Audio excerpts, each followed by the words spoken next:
चलिए हाँ जी, तो कैसे हैं आप लोग। तो आज हम नया चैप्टर शुरू करने जा रहे हैं जिसका नाम है केमिकल काइनेटिक्स। ठीक है, तो इस चैप्टर से हर साल ऑलमोस्ट एक दो सवाल आते हैं आपके जेईई मेंस एग्जाम में और नीट में। और इस चैप्टर से उतना हार्ड सवाल नहीं आता है, मतलब एज सच बहुत हार्ड सवाल आपको देखने को नहीं मिलेगा। फॉर्मूला बेस्ड बहुत बार सवाल आता है और जेई मेंस में भी बहुत हार्ड सवाल आपको इसमें देखने को नहीं मिलेंगे। तो काफी स्कोरिंग चैप्टर है, अपन लोग पूरा बेसिक से एडवांस लेवल तक जाएंगे। चलिए ठीक है, तो इतनी बातें हो गई, अब चैप्टर स्टार्ट करते हैं।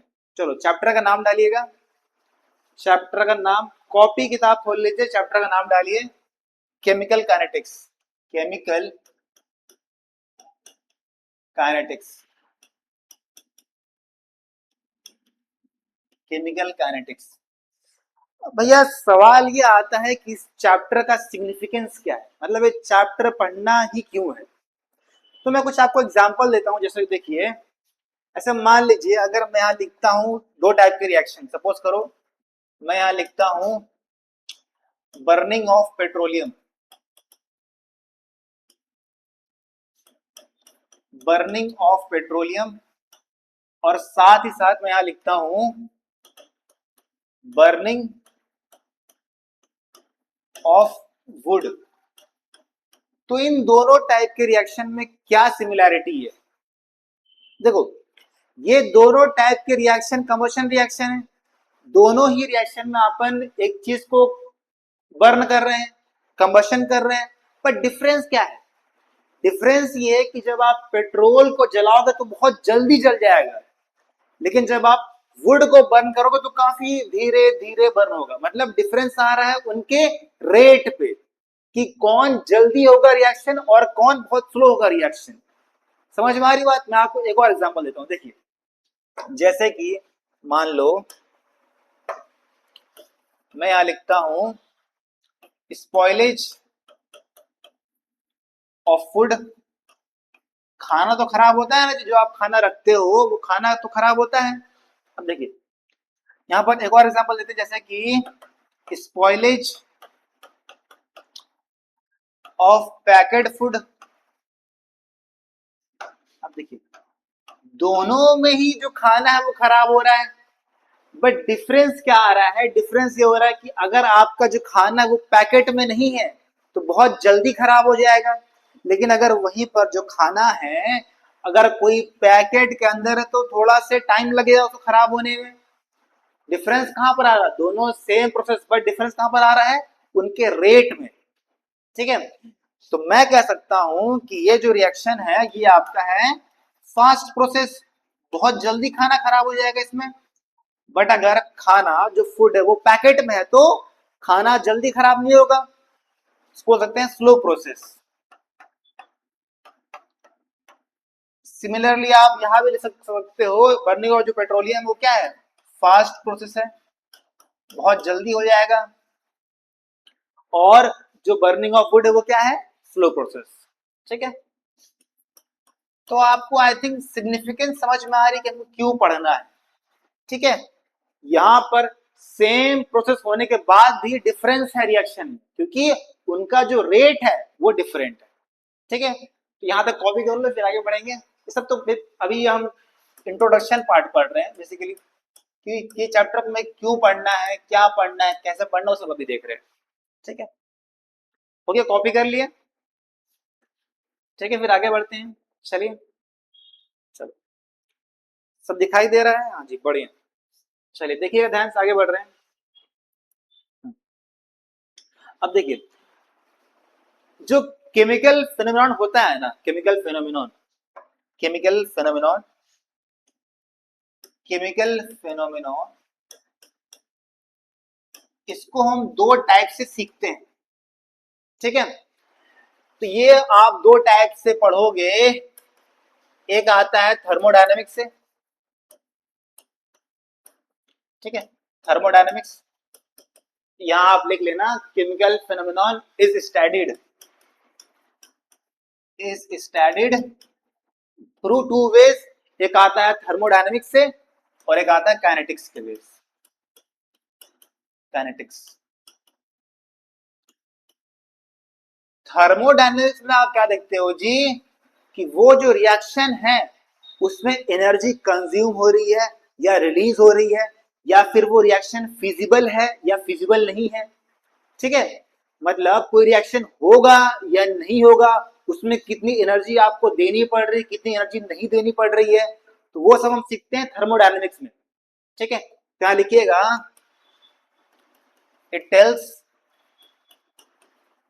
About the energy of the reaction, energy of the reaction. ठीक है, एंड ऑल्सो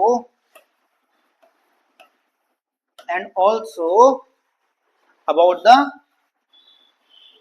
फिजिबिलिटी। फिजिबिलिटी का मतलब ये है कि कोई रिएक्शन होना चाह रहा या होना नहीं चाह रहा, मतलब कोई रिएक्शन होगा या नहीं होगा। ठीक है, and also about the feasibility of the reaction.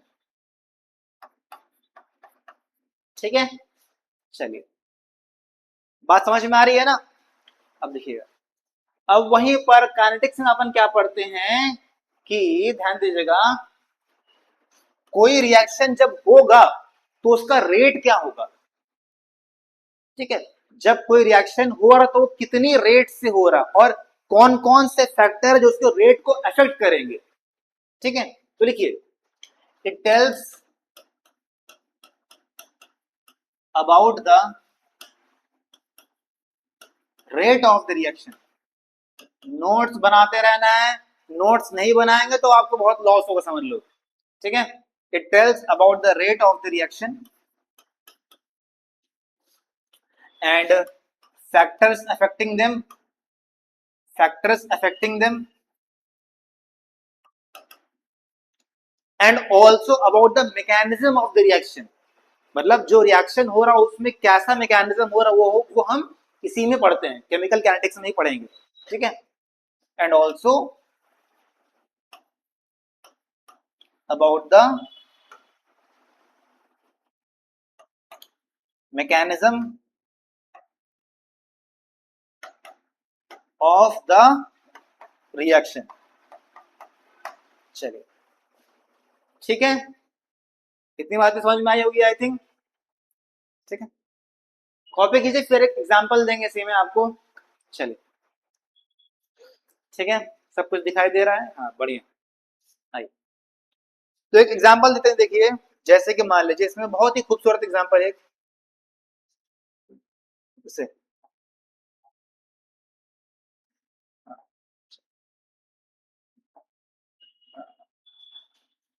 ठीक है,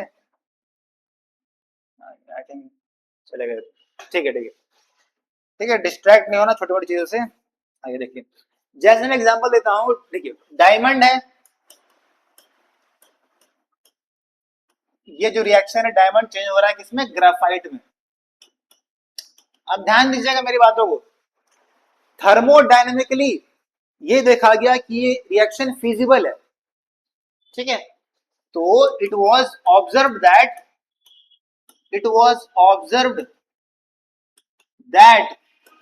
thermodynamically this reaction is feasible। मतलब थर्मोडायनेमिकली ये रिएक्शन होना चाह रहा है, बट केमिकल काइनेटिक्स के थ्रू हमको ये मालूम चला कि ये जो रिएक्शन है काफी स्लो होगा, मतलब बहुत स्लो होगा। ठीक है, but according to chemical kinetics, लिख दो काइनेटिक्स, लिख दो kinetics, this reaction is very slow, very very slow.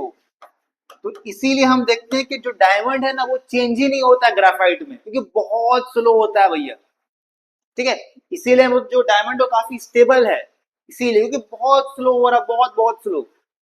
ठीक है, ये होता है difference between the thermodynamic ways and the kinetics ways. ठीक है, समझ में आ गई बात, यहां तक कोई दिक्कत आई थिंक नहीं, कॉपी कर लीजिए। ठीक है, चलिए कॉपी करिए, फिर आगे बढ़ेंगे, नेक्स्ट पार्ट में आते हैं। ठीक है, हो गया यहां तक, आगे बढ़े। नेक्स्ट हम जो देखने वाले हैं वो है types of reaction. Types of reaction, कि जो रिएक्शंस होते हैं वो कितने प्रकार के होते हैं। ठीक है, जो पहला टाइप का जो रिएक्शन आएगा वो है फास्ट रिएक्शन। ठीक है, या फिर उसको पहले पहले बोला स्लो रिएक्शन। ठीक है, चलो स्लो रिएक्शन। तो इसमें आप लिख लो, चलो मैं लिखा दे रहा हूं, लिखिए reactions which gets completed over a long interval of time। मतलब ऐसे रिएक्शन जो बहुत ज्यादा समय लेते हैं, मतलब सालों का समय लेंगे, उनको आप बोलते हो स्लो रिएक्शंस। इसका एग्जांपल क्या है? Rusting of iron. जो लोहा में जो जंग लगता है काफी स्लो होता है ना? Rusting of iron, rusting of iron, लोहा में जंग बहुत ही सालों साल जब बीतेगा तब उसमें जंग लग जाएगा, तो काफी स्लो होता है ये रिएक्शन। ठीक है, आइए, हो गया। नेक्स्ट जो रिएक्शन जो पढ़ने वाले हैं वो है फास्ट रिएक्शंस। फास्ट रिएक्शंस, ठीक है। हम लोग पहले इसका ग्राफ बना लेते हैं, पहले इसका ग्राफ देख लेते हैं। ग्राफ ध्यान दीजिएगा। तो आप जब इसका ग्राफ बनाएंगे, concentration with respect to time, ठीक है, दिखाई दे रहा ना? बढ़िया।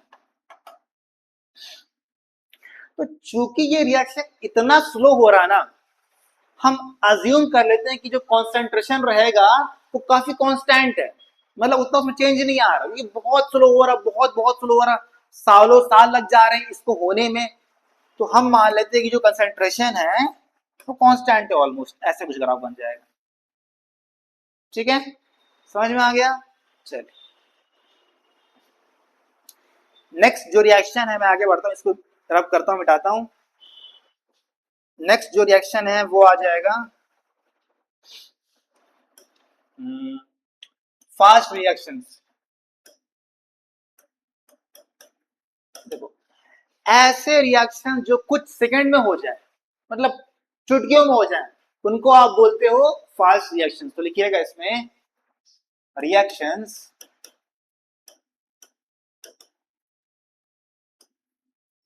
which get completed over a fraction of seconds।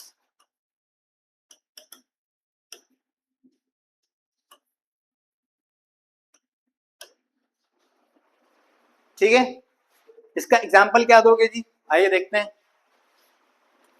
जैसे मान लीजिए, आपने बचपन से सीखा होगा acid base neutralisation, acid base neutralisation.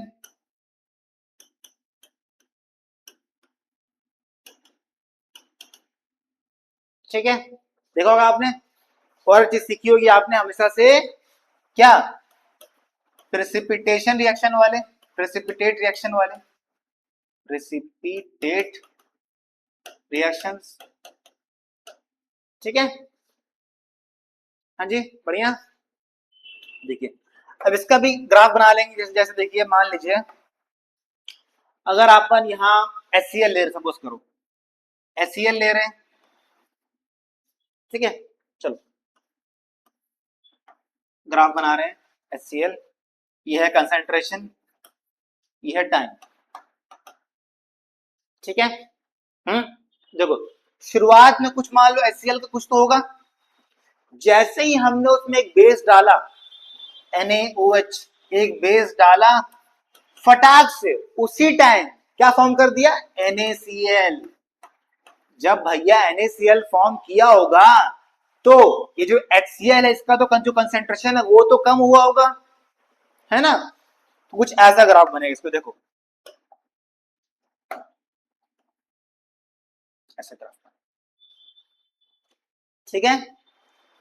तो ये हो गया आपका फास्ट रिएक्शंस का, ठीक है। चलिए थोड़ा साइड करते हैं इसको, ठीक है। हाँ दिखाई दे रहा है, चलिए बढ़िया बढ़िया। हाँ आइए, नेक्स्ट टाइप का जो रिएक्शन है वो है, मैं दिखाई दे रहा हूँ नहीं दिखाई, चलिए कोई बात नहीं, मॉडरेट रिएक्शंस। देखिए नाम से ही मालूम चल रहा है, मॉडरेट रिएक्शंस मतलब जो ना तो बहुत जल्दी हो जाए एकदम फटाक से, और ना ही बहुत साल लगाएगा, मतलब ठीक ठाक टाइम होगा, ठीक है। तो रिएक्शंस लिखिए, reactions which gets completed in a given interval of time, in a given interval of time, ठीक है। आइए इसका भी ग्राफ देख लेते हैं, आइए भैया क्या दिक्कत है, ठीक है। आइए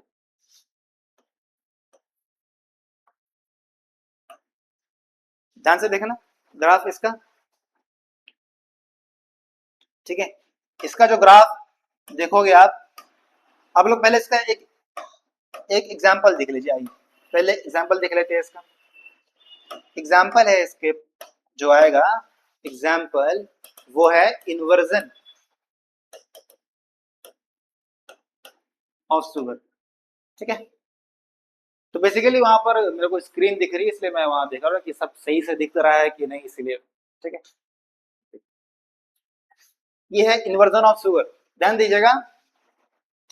मतलब यहाँ पर क्या करते हैं आप लोग, यहाँ पर आप लेते हो शुगर, लेते हो C12H22O11, ये शुगर, शुगर में जब आप पानी डालते हो H2O, तो क्या होता है जी, क्या होता है, बोलिए बोलिए क्या होता है, ये जो है ग्लूकोज और फ्रक्टोज में ब्रेक हो जाता है, डिकम्पोज हो जाता है, ठीक है ना, सिंपल सी बात है, ग्लूकोज और फ्रक्टोज में ब्रेक हो जाता है। ये आपका मान लो ग्लूकोज है, ये मान लो फ्रक्टोज है, ठीक है जी, बढ़िया। देखिए तो ये आप एक एग्जांपल है मॉडरेट रिएक्शन का। इसका ग्राफ कैसे बनेगा, थोड़ा इसको वहां ले आते हैं, आइए। अरे करोगे, हाँ अरे, ठीक है,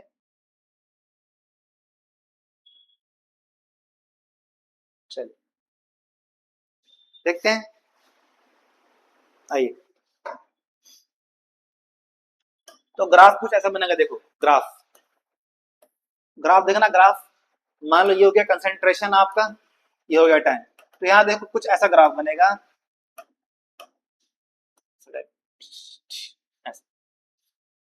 या ये आपका ऐसा भी बन सकता है, देखो ऐसा भी बन जाएगा कि मान लो, मतलब इसमें आपको बहुत टाइप के ग्राफ देखने को मिलेंगे, ठीक है।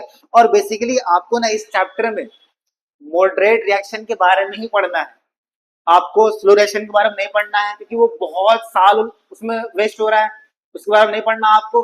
और फास्ट रिएक्शन मतलब ये तो जैसे ही देखा वैसे ही हो गया, तो इसके बारे में भी नहीं पढ़ना, ठीक है, मैं यहाँ लिख दे रहा हूँ इसके बारे में, एक मिनट रुक जाओ, क्या इसके बारे में भी आपको नहीं पढ़ने का इस चैप्टर में, और इस चैप्टर में आपको इसके बारे में भी नहीं पढ़ना, कि ये बहुत फास्ट है भैया, चुटकियों में हो जा रहा, नहीं पढ़ने का अपने को। अपने को क्या पढ़ना है, बस मॉडरेट रिएक्शन पढ़ना है इस चैप्टर में, और इसके आपको ना बहुत सारे ग्राफ देखने को मिल जाएंगे, ऐसा भी मिल सकता है और ऐसा भी मिल जाएगा, देखो कि यहाँ पर एसिड्स को ऐसे ऐसे जा रहा ग्राफ, देखो ऐसा भी आपको मिल जाएगा, ठीक है। वो डिपेंड करे कि आपको कौन सा ऑर्डर का रिएक्शन, तो उसके अकॉर्डिंग ग्राफ चेंज होते जाएंगे, ठीक है।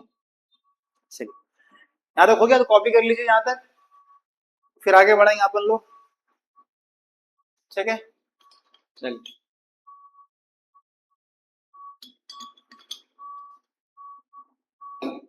ठीक है, ठीक है आगे बढ़े, बढ़िया। चलिए नेक्स्ट टॉपिक का नाम डालिए रेट। दिखाई दे रहा है? हाँ दिखाई दे रहा है।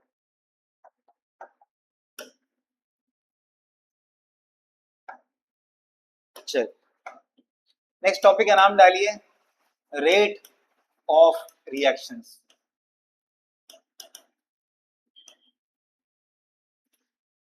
भैया जहां भी शब्द आता है रेट, तो रेट का मीनिंग क्या होता है?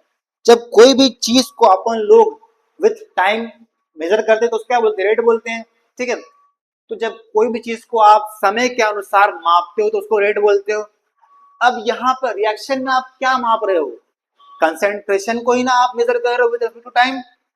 ठीक है, इसको डेफिनेशन लिख लीजिए। Rate of reaction, rate of reaction is defined as कि जो कंसेंट्रेशन है उसमें कितना चेंज आया समय के अनुसार, उसी को आप बोलोगे rate of reaction is defined as the change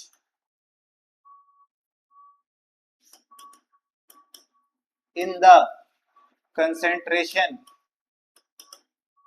of reaction. अब देखिए जो कंसेंट्रेशन है, जो चेंज आ रहा है, ये आपका रिएक्टेंट में भी हो सकता है, या आपका प्रोडक्ट में भी हो सकता है। ठीक है, change in the concentration of reactant और product with respect to time. ठीक है, समझ में आ रही बात ना? चलिए बढ़िया। अब ध्यान दीजिएगा, तो जो रेट होता है ना जी, रेट आपने फिजिक्स के फर्स्ट चैप्टर में देखा होगा कि जो रेट होता है, जो स्पीड होती है, मान लीजिए देखा होगा आपने, उसमें जो स्पीड होती है वो दो टाइप की होती है। एक होती है एवरेज, एक होती है इंस्टैन्टेनियस, है ना? अरे बोलो रे, है ना जी? ठीक है, जो एवरेज स्पीड होती है वो क्या होता है? एवरेज स्पीड मान लो एस इक्वल टू क्या हो जाएगा? Delta x by delta T. ये होता है for a given interval of time, है ना? और ये क्या होता है इंस्टैन्टेनियस? ये होता है for a particular time interval. मतलब इसमें अपन इंटरवल नहीं देखते, इसमें देखते बस कि for a very short time, मतलब उसी समय के लिए। जैसे मैं एक एग्जांपल दूं आपको, सपोज मैं बोल रहा हूं जीरो कि हमको find the speed in 3 second, तो आपको वहां एवरेज स्पीड निकालनी है। बट अगर मैं आपको बोलूं find the speed in third second, तो वहां पर आप एक पर्टिकुलर टाइम पे निकाल रहे हो, तो वो है आपका इंस्टैन्टेनियस, कि किसी एक गिवन टाइम पे निकालना, वो आपका इंस्टैन्टेनियस। तो वहां पर क्या लिखते हो आप? याद है आपको? एक मिनट देखिएगा, स्पीड को मैं यहाँ वी से लिखूंगा। चलिए टाइप, वही सेम बात है, वी एस। आई केमिस्ट्री फैकल्टी हूँ तो मैं उतना तो यार, ठीक है। आइए, तो यहाँ dx बोलो, dx बाई dt बोल दो। ठीक है, बढ़िया। चलिए, ठीक है, हो गया। ऐसा होता है फिजिक्स में, तो ऐसा ही कुछ ना केमिस्ट्री में भी होगा। केमिस्ट्री में किस प्रकार होगा देखते हैं, आइए ध्यान दीजिएगा मेरी बात। केमिस्ट्री में होगा कुछ ऐसे, देखना, देखो इस ऐसा ही केमिस्ट्री में डिफाइन करते हैं हम रेट को, दो टाइप का। दो टाइप का होगा। एक होगा क्या? अरे वही यार, average rate. Average rate, average rate क्या होता है? एवरेज रेट जो कि एक गिवन टाइम इंटरवल में हो जाए। ठीक है, when when we measure the change of concentration,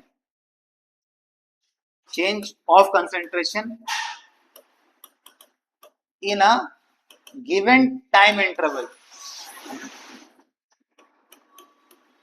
उसको आप बोलते हो एवरेज रेट। कैसे लिखते हैं इसको, आइए देखते हैं।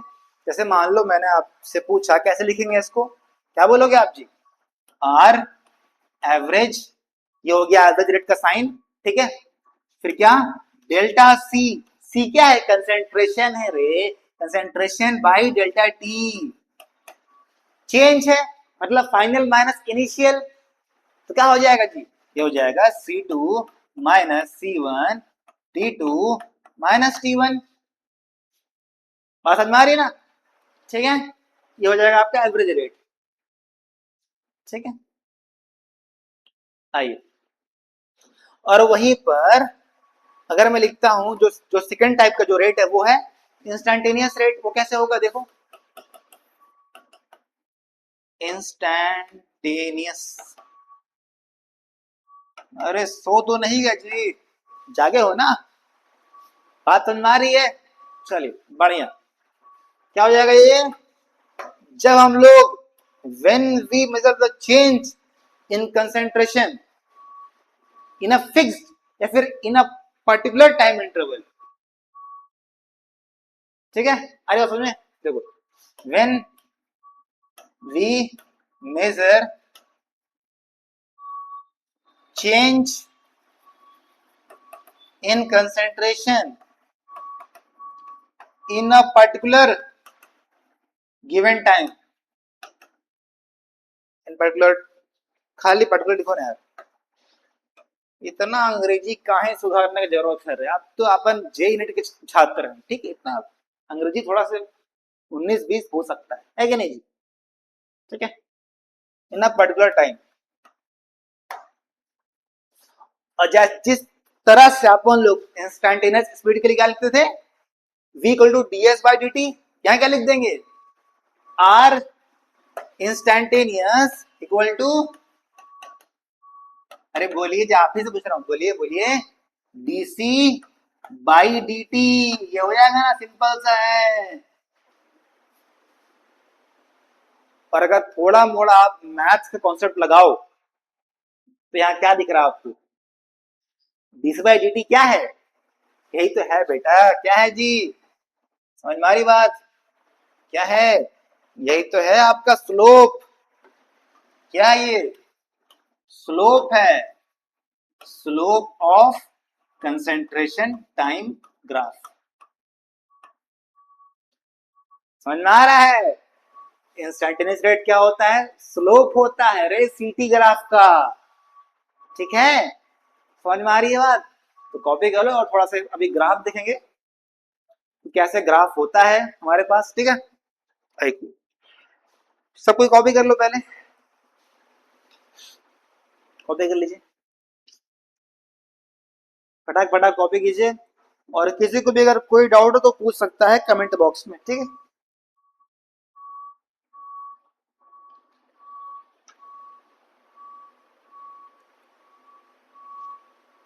नहीं तो क्या, कॉपी कर लिए, सबका हो गया,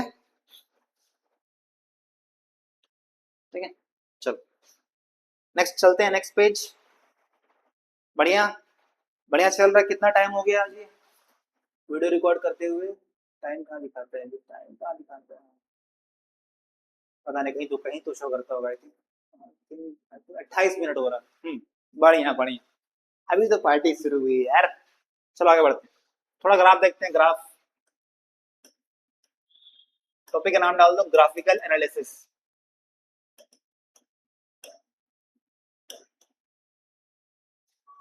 बढ़िया, ठीक है, ध्यान दीजिएगा मेरी बातों पे, देखिएगा ध्यान से, अगर मान लो मैं ग्राफ बना रहा हूं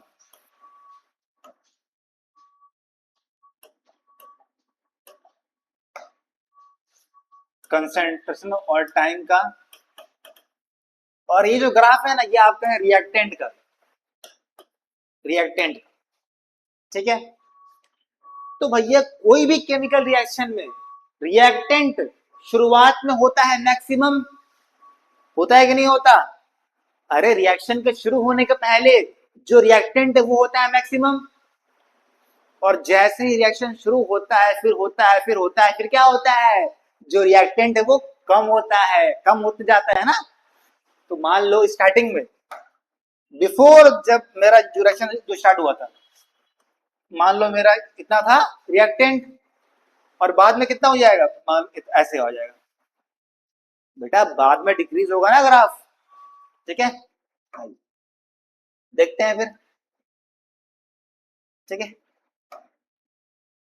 चलो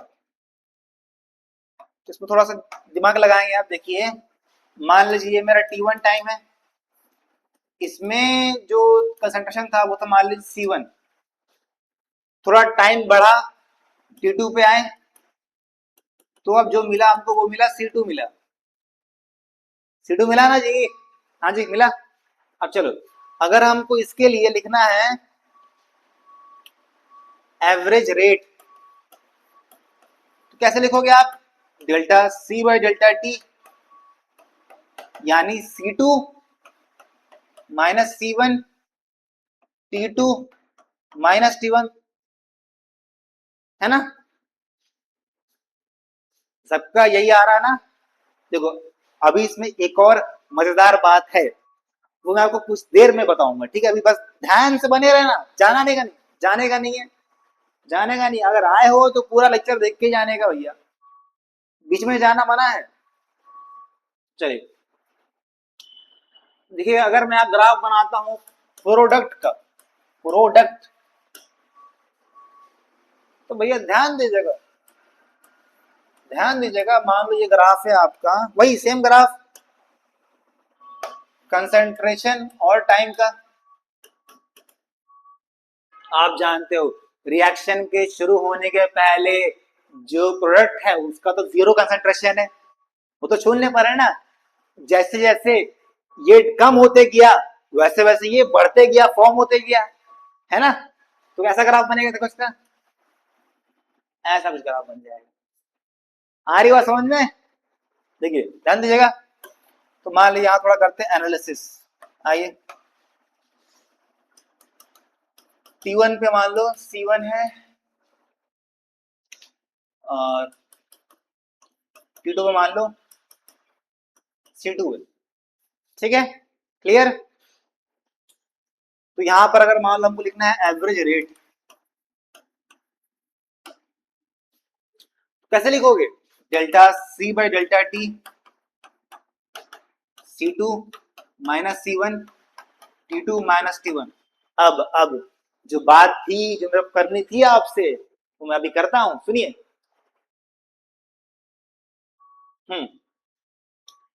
ये जो वैल्यू आएगी, ध्यान से ग्राफ देखो, ये पॉजिटिव आएगी या नेगेटिव आएगी। ध्यान से सभी कोई ग्राफ देखो, सबको बोलना है पॉजिटिव आ रही है या नेगेटिव आ रही है, बोलिए पॉजिटिव आ रही है या नेगेटिव आ रही है। नेगेटिव आ रही है ना, अरे रे C2 छोटा है रे, C2 छोटा है, C1 बड़ा है, तो क्या आ रहा है, नेगेटिव आ रहा है रे।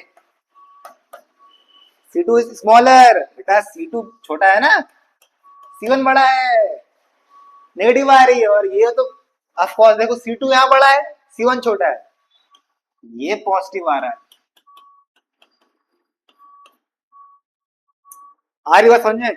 और यही वजह है, यही वजह है, क्या वजह, यही वजह है कि भैया रिएक्टेंट के केस में जो रेट ऑफ रिएक्शन है वो आता है नेगेटिव, इसलिए अपन वहां पर एक एक्स्ट्रा माइनस साइन लगा देते हैं ताकि रेट नेगेटिव ना मिले। अरे बात समझ में आ रही कि नहीं आ रही है, ताकि रेट नेगेटिव ना मिले। ठीक है, मतलब क्या बोला मैंने, ध्यान दीजिएगा, ध्यान से सुनिएगा जी।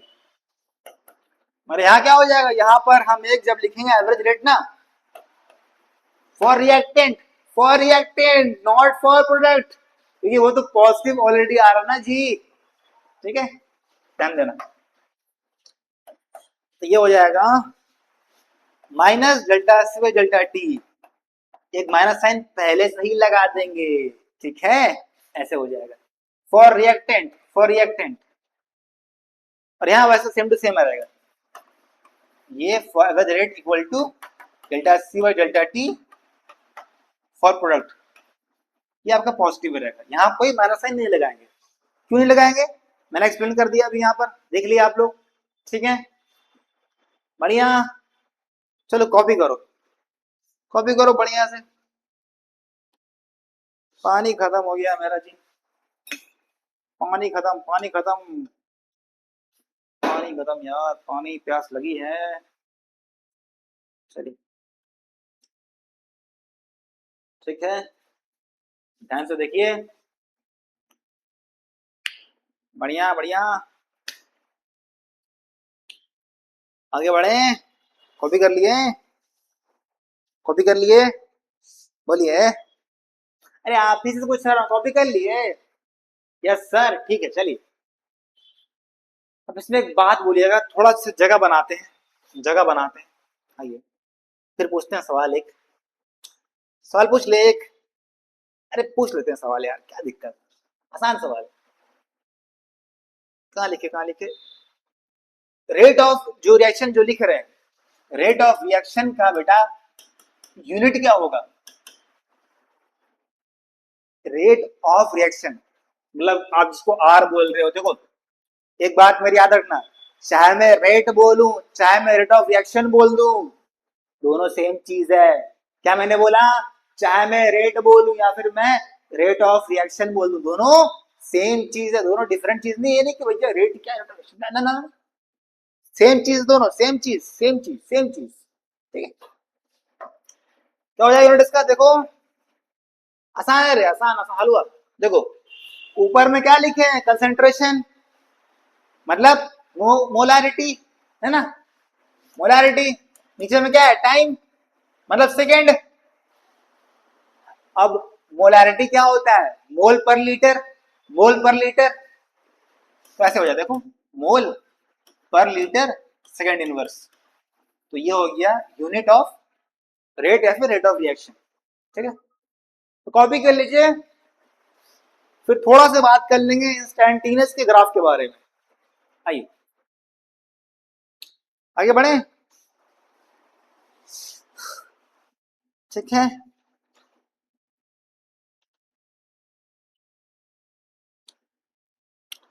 आइए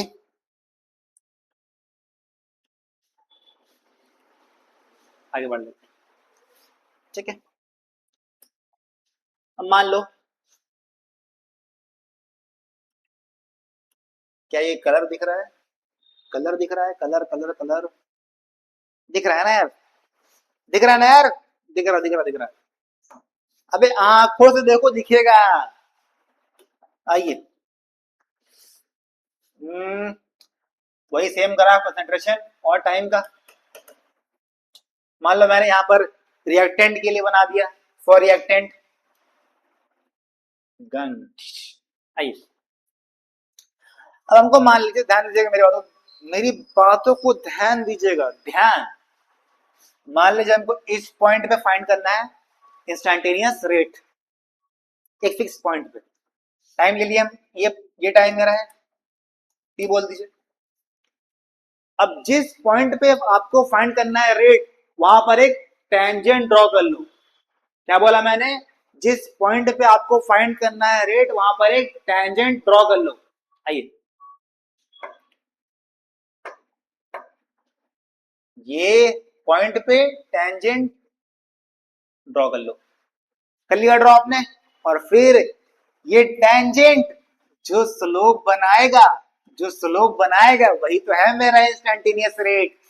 अरे यार ये बात समझे कि नहीं? बेटा क्या होता है फॉर्मूला इंस्टेंटेनियस रेट का? DC by D. अरे क्या होता है? ये स्लोप ही तो होता है। अरे मुन्ना स्लोप होता है ना, स्लोप ऑफ सीटी ग्राफ, स्लोप ही है।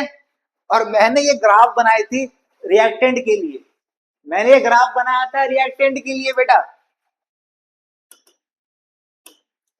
इसीलिए ये स्लोप क्या आ रही है? नेगेटिव आ रही है। आ रही है ना बात? क्योंकि अगर स्लोप नेगेटिव आ रही है तो मतलब इंस्टेंटेनियस रेट भी नेगेटिव आ रहा होगा। आ रहा होगा कि नहीं आ रहा होगा? आ रहा होगा ना, आ रहा होगा। ऐसी यही वजह है कि नेगेटिव आ रहा है, इसीलिए क्या करते हैं हम? इंस्टेंटेनियस रेट रिएक्टेंट के लिए क्या करते हैं? रिएक्टेंट के लिए एक माइनस साइन लगा देते हैं ताकि जो रेट है वो ओवरऑल पॉजिटिव हो जाए फॉर रिएक्टेंट। ठीक है, अगर मैं यहीं पर बात करता हूं for product, for the product, for the product, तो वहां कोई माइनस साइन नहीं लगाना, क्योंकि वहां स्लोप पॉजिटिव आएगा। स्लोप पॉजिटिव मतलब इंस्टेंटेनियस रेट पॉजिटिव, तो फिर क्यों लगाना भैया, क्यों लगाने का, नहीं लगाने का।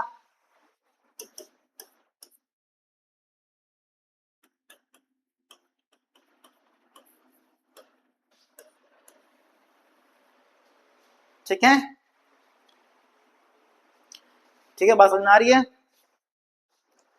क्या मैं आगे बढ़ जाऊं फिर अब, क्या मैं आगे बढ़ जाऊं, क्या मैं आगे बढ़ जाऊं जी, बोलिए जी, सवाल दे दूं एक, सवाल दे दूं एक खूबसूरत सवाल।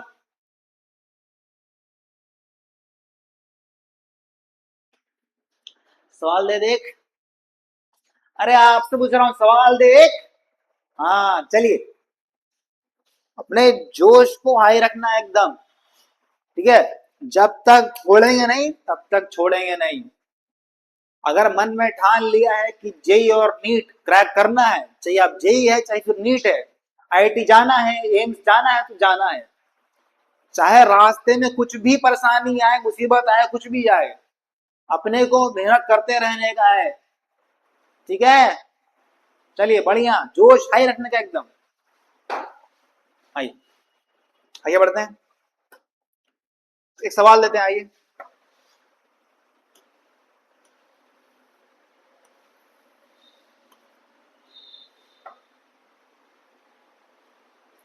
आइए,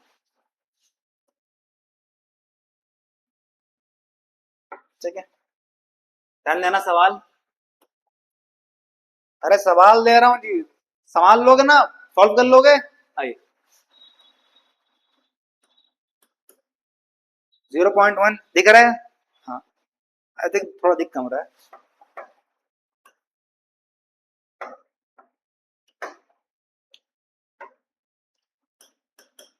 आइए, ठीक है, बढ़िया बढ़िया, ठीक।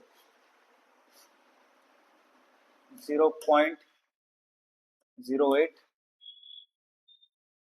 फिर यहाँ बोल दो 0.06 बोल दो, 0.04 बोल दो, 0.02 बोल दो, ठीक है, ठीक है, हाँ, ठीक है, ठीक है, सब वैल्यू दिख रही है मेरे को, सब वैल्यू दिख रही है, बढ़िया बढ़िया। सवाल देते हैं, देखिए यहाँ टाइम लगा है 200 सेकेंड, फिर यहाँ टाइम लग गया है 400 सेकेंड, फिर यहाँ थोड़ा आगे बढ़ा, यहाँ लग गया 600 सेकेंड, थोड़ा आगे बढ़ा 800 सेकेंड। सवाल दिख रहा है, सवाल दिख रहा है, सवाल, हाँ दिख रहा है यार, दिख रहा है यार, कौन नखड़ा नहीं मानने का, नहीं दिख रहा है, सवाल दिख रहा है। आइए चलो फाइंड करो, find average rate of reaction, find average rate of reaction from 400 to 800 seconds। Solve करो, चलो चलो सॉल्व करो, सॉल्व करो, सॉल्व करिए जी, सॉल्व करिए, सवाल देखिए, सवाल देखिए, सॉल्व करिए, सॉल्व करो बचुआ लोग, सॉल्व करो। ये ग्राफ समझा रहा ना, ये ग्राफ आपका है कंसंट्रेशन और टाइम का।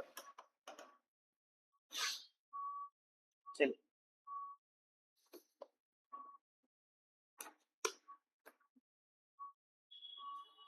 चलो, सॉल्व हो गया, ट्राई करो, ट्राई करो, मेरे करने का वेट कर रहे हो, नहीं नहीं नहीं नहीं नहीं, सॉल्व करो खुद से, ट्राई करो, ट्राई करो। चलिए अब मैं करता हूँ, मैं करता हूँ, मेरी बारी आगे, चलिए। ठीक, आइए, एवरेज रेट बोला है भैया।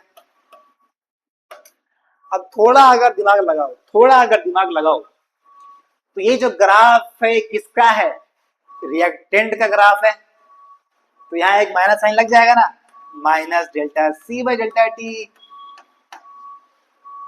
है ना। और वैसे भी आप जब फाइंड करोगे रेट नेगेटिव आएगी, रेट नेगेटिव आ रही, समझ जाना ये जो ग्राफ है वो रिएक्टेंट का है। ठीक है, देखो 800 पे क्या कंसंट्रेशन है, 800 पे 0.02 है, और 400 पे कितना है 0.06, 0.06। समय कितना है, समय है 800 माइनस 400। आइए आइए आसान सवाल है, धुआं धुआं कर देंगे।